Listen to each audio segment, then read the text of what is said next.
हिंदू मुस्लिम ऐक्याचे प्रतीक असलेले हजरत ख्वाजा शमणा मिरासाहेब यांच्या 650व्या उरुसाला आज सुरुवात झाली.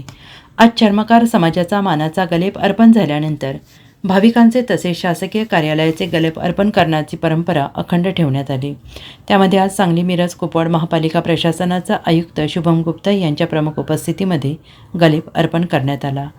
यावेळी विधान परिषद आमदार इद्रिसभाई नाईकवाडी, उपायुक्त विजय यादव, दर्गा खादिम जमातचे अजगर शरीक मसलत, महापालिका सर्व विभागाचे अधिकारी कर्मचारी उपस्थित होते. महापालिका मिरज विभागीय कार्यालय येथून पारंपरिक वाद्यांच्या गजरात गलेप मिरवणूक पार पडली. मिरासाहेब दर्गा येथे महापालिका आयुक्त शुभम गुप्ता यांनी सहपत्नी गलेप अर्पण करून आशीर्वाद घेतला. मिरासाहेब दर्गा हिंदू मुस्लिम ऐक्याचं प्रतीक असल्याने महाराष्ट्र तसेच कर्नाटक राज्यातील लाखो भाविक येतात.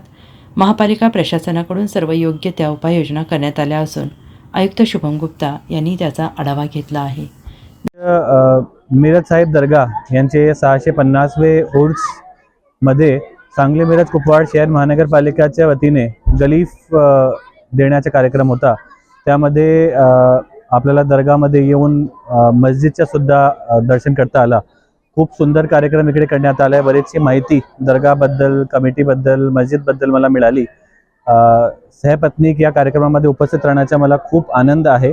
मला वाटते की मिरजेसाठी खूप महत्त्वाचा दिवस आज आहे. आजपासून ते उर्सची सुरुवात आहे. उद्यापासून 3 दिवसासाठी खूप चांगले संगीतकार सुद्धा इकडे येणार आहेत. तर परत एकदा सगळ्यांना माझ्याकडनं खूप खूप शुभेच्छा उर्साची. आणि मला खात्री आहे की कुठली गरज पडली तर महानगरपालिकेच्या वतीने आम्ही कमिटीच्या आणि लोकांच्या सहकार्य करू. जय Hind. Bureau report SBN Marathi, Miraj.